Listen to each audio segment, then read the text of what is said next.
为了证明男人也能生孩子，我直接对着老婆喷射出一只屎了。老婆见状非但不生气，反而喊我多喷点，只因这个世界每个人到18岁就能觉醒天赋异能，而我觉醒了孕育诸天异能，只要获取一丝生物基因，就能生育出相应的物种，并获得其物种的天赋能力。就在我靠着墙壁休息时，一只幽冥猫向我伸出了利爪，只见我迅速躲闪，直接后撤到数米远的地方。那幽冥猫虽然聪明，但刚才失败的一击并没有让它意识到问题的严重性。它虽然有些许疑惑，但捕杀猎物的本能还是让它选择再度发起攻击。只见它一跃而起，扬起锋利的利爪锁定住我，狠狠地用力挥下。可这次我怎么会再给它机会？在幽冥猫动身的那一刹那，只见我使用黑曜枪向上猛刺，枪尖径直刺穿幽冥猫的身体。紧接着，我用力将枪尖往前一甩，幽冥猫的尸体被径直砸在地面上，彻底失去了生命。这是一只1阶低级的幽冥猫，刚好可以用来孕育天赋。我迅速将幽冥猫的尸体带入孕育空间之中，我开始尝试孕育。看到光芒将幽冥猫尸体笼罩住，我这才松了口气。这说明1阶低级的异兽可以直接进行孕育。原本我还担心因为异能潜力等级过低，会出现无法孕育的情况，不过好在成功了。随即我看向天赋面板，孕育目标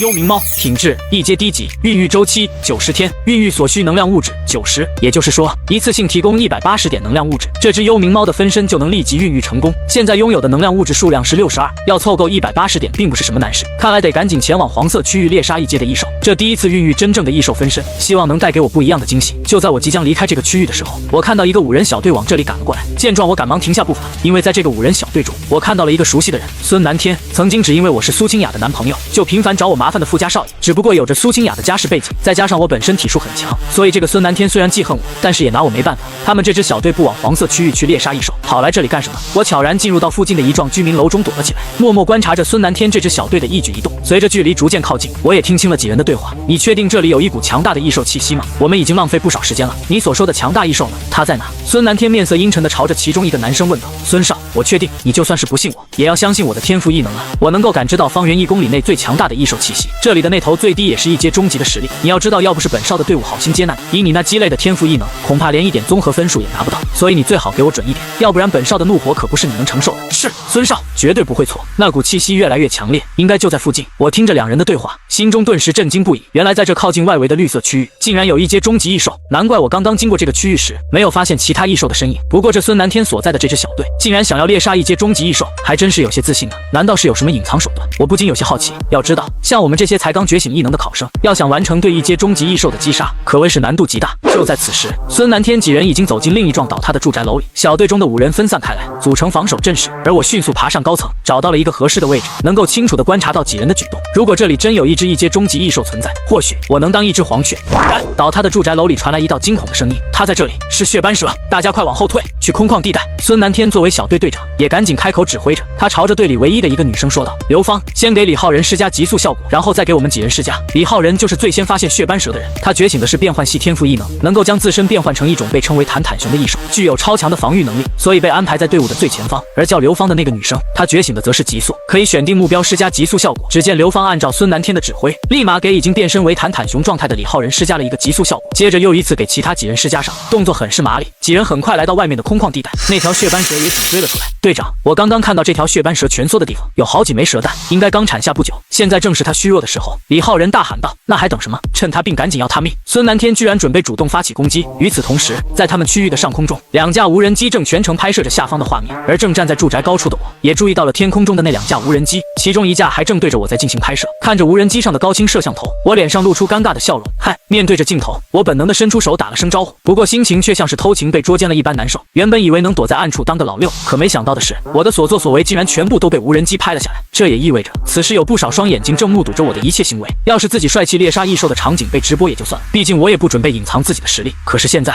这特么的居然把这么老六的行为给我拍下来了。废弃小镇外，只见一块巨型屏幕上正直播着无人机传回的实时画面，所有人的目光都看向同一块屏幕，正直播着孙南天他们5人小队的一举一动。没想到在小镇外围竟然有一条1阶中级的血斑蛇存在。虽然这个小队的整体实力不错，但要想猎杀这条血斑蛇恐怕有些难度啊。陆空城说道，要想成功猎杀，不仅考验这支小队成员对自身异能的掌握程度，也考验他们这支临时小队的默契度。在这座小镇中，异阶高级异兽只有3只，而且都被官方密切监控着，所以这条异阶终极的血斑蛇已经算是比较顶尖的存在。竟然是异阶终极的异兽，它怎么会出现在外围？谁认识这几名考生？有没有人来介绍一下他们的实力如何？一个身材肥胖的男人出声问道。他叫刘天成，是精灵基地市梁溪区的教育局局长。我上的东华异能者觉醒学院就在他的管辖范围之内，所以他对今年的异能高考考核很是关注。这5人中的那个女孩子叫刘芳，觉醒的是 C 级特殊系异能极速；那名体型瘦弱的男生觉醒的是1级精神系天赋异能感知；手拿法杖的是这支小队的队长孙南天，觉醒的是 C 级元素系异能火球术；最前方已经兽化的叫李浩然，他觉醒的是 D 级变换系异能坦坦熊兽化；最后那名男生是我班级的学生，觉醒的是 D 级强化系天赋异能手臂强化。刘天成听后微微点头，眼睛紧紧注视着屏幕中的画面，因为这几名考生都是他管辖范围内的学生，而他所负责的梁溪区最近这几年一直都是垫底的存在，这就意味着上面拨付给他们的经费资源会减少，同时他想要让自己的位置再往上升一升也成为了奢望。就在这时，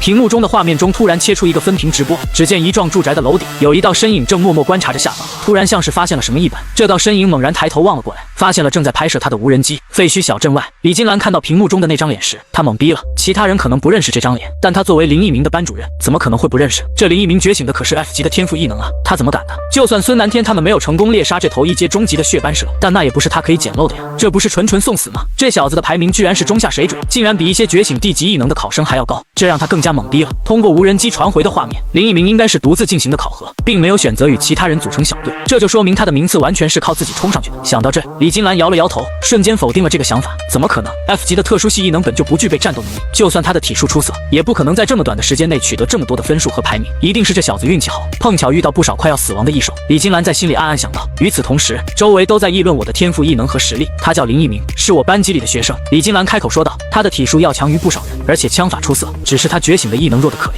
是 F 级特殊系孕育分身。原来是他呀！当时这事还小小的轰动了一番，毕竟觉醒特殊系异能几率太小了，更何况还是一个 F 级的特殊系。不会吧？他是怎么敢参加战斗考核的？随着我的身份被李金兰揭露，各种不敢相信的议论声接连响起。不过坐在最前方的陆空城眼中却闪过一丝光亮，这小家伙还真是有点意思。废墟小镇中，下方孙南天所在的小队已经与那条血斑蛇展开了战斗，兽化为坦坦熊的李浩仁顶在最前方，他是整个队伍的防线，需要尽可能拖住血斑蛇的进攻。这条巨大的血斑蛇将自己的头颅高高昂起，嘴里的蛇信子不停地来回伸吐，只见他以迅雷之速猛地发动攻击。作为异阶终极的异兽，他的灵智已经初起，他能够感受到在这5人中对他威胁最大的是后方手持法杖的那个人类，也因此血斑蛇攻击直接锁定正在吟唱施法的孙南天，想要将其率先解决。李浩仁见状，迅速地挡在孙南天前方，阻止血斑蛇的进攻。他那兽化后2米多高的庞大身体，双脚踩踏在地上发出阵阵声响。不过因为刚觉醒天赋异能没多久，他对于兽化后的身体还不能完全适应，在行动过程中由于身体不稳，竟然直接摔倒在地上，恢复成正常人形。不过此时孙南天已经结束吟唱，他的嘴角微微上扬，手中的法杖朝着血斑蛇一指，一道球形火焰突现，该结束了。随即他的脑海中已经开始想象血斑蛇被火焰焚烧而亡的场景，而此时天空中的无人机也正将这一切进行着直播。他自认为刚刚释放异能的姿势很帅，说不定还能因此收获不少迷妹。只见孙南天操控着火球朝血斑蛇所在方向砸去，炙热的火焰直接击中了血斑蛇的身体。可接下来的画面却是让原本信心十足的孙南天绝望了，因为那道火球对血斑蛇并没有造成多大伤害，只是稍微影响了一点他的速度，而被火焰击中的血斑蛇也瞬间被激怒，只见他不要命般的直冲着孙南天而去。队长，快跑！刘芳的反应很快，再度施加急速效果在孙南天身上，可是已经来不及了。孙南天的身体直接被撞飞到空中，紧接着血斑蛇一个甩尾，将被击飞在空中的孙南天死死缠绕住。好在黑色作战服抵消了大部分力量，这才让他侥幸活了下来。他的嘴角溢出鲜血，身体不停地扭动，想要挣脱血斑蛇的束缚。怎么会这样？在这之前，他们小队已经杀死过一只异阶终极实力的异兽，所以在面对这条同样是异阶终极实力的血斑蛇时，他才会有恃无恐。为什么同为异阶终极异兽，上一只能轻易的被他的火球给活活烧死，怎么这一次就不行了？他此刻绝望到了极点。就在这时，天空中突然爆发出一声巨响，一杆长枪从另一侧的高层建筑中呼啸而出，速度极快。还没等孙南天反应过来，血斑蛇的身体瞬间爆炸开来，他只感觉到耳边嗡嗡作响，张开的嘴巴里被塞满了血斑蛇的血肉，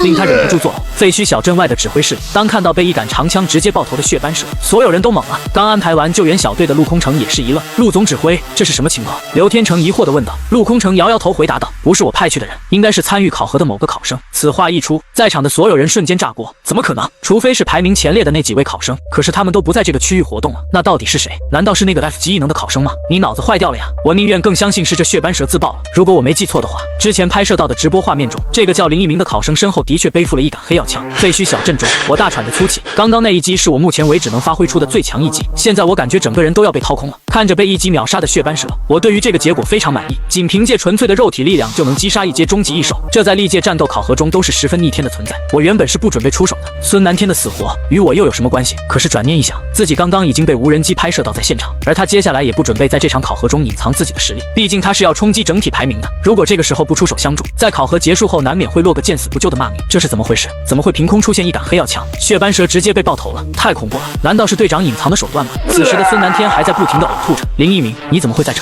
孙南天看到我朝着他们走来，他踉跄着站起身来问道，同时心里有些隐隐的不安。黑曜枪，擅长枪法的林一鸣，在这样的环境下，很容易能将这两者能联系到一起。难道真是他？不可能！他一个只觉醒了 F 级异能的废物，怎么可能将一阶终极的血斑蛇直接爆头击杀？听到孙南天的话，我也懒得搭理他，径直往前走去，准备取回自己的黑曜枪，还有这条血斑蛇的兽核。一阶终极的异兽，体内已经初步开始凝聚兽核，兽核对异能者的异能修行有着极大的益处，并且售价不菲。喂，你小子在干什么？一旁的李浩仁开口叫道，在找兽核呀，不然我这么认真干什么？找兽核？李浩仁听到这般回答，先是一愣，随即满脸的不可思议，迟疑了一会又继续开口说道，我说这位同学，你不是在开玩笑吧？这条血斑蛇可是我们小队发现的，你现在跑过来算是怎么回事？明抢啊！我承认这条血斑蛇是你们小队发现的，但那又如何？难道这小镇里的异兽，只要是被你们看见的，就都属于你们了吗？我不禁嗤笑道，你这人怎么这样不讲道理啊？另一边的刘芳双手叉着腰气愤道，就算没有谁发现就是谁的规定，但这条血斑蛇最后可是我们队长击杀的，你又不是我们小队成员，这兽核与你有什么关系？就是这血斑蛇最后是我们队长击杀的，兽核也应该是我们队长的，你要是再不离开，就别怪我们不客气了。李浩仁此时体力已经恢复了不少，随即再次将身体兽化，来到了我的面前。是吗？你们确定这血斑蛇是被你们队长击杀的？我眉头一皱，目光望向远处正在休息恢复身体的孙南天。此话一出，孙南天原本想要否认的话被咽了下去，随即在心里沉思着，虽然血斑蛇不是被他所击杀，但也绝不可能与林一鸣有关，这一点他可以确定以及肯定。想到这，孙南天淡然的点了点头，没错，那条血斑蛇在最后时刻的确是被我击杀的，我也因此而暴露出了一个底牌。我就说嘛，除了队长，谁还能有这种实力？喂，小子，听到没有？这条血斑蛇是我们小队的战利品，你没有资格来染指，否则真的别怪我们动手了。天上可是有无人机正在进行直播，是你来招惹我们的，即使我们动了手，也不会受到处罚，反而一切都是你咎由自取。我心里已然料到孙南天会这样说，口说无凭，那我还说这血斑蛇是我击杀的呢，那是不是你们就可以离开了？我笑着问道，就凭你那 F 级的异能吗？你是在给我们讲笑话吗？孙南天大声嘲笑着，像是听到了什么天大的笑话一般。F 级的异能？刘芳愣道，你他妈在这里跟我们装什么呢？卧槽了，快滚！我以为我一级已经很垃圾了，没想到还有更垃圾的，我还以为你一个人敢单独行动是有多厉害，原来只是个菜鸡，你快滚吧，不然我这一熊掌下去，你可能站都站不起来。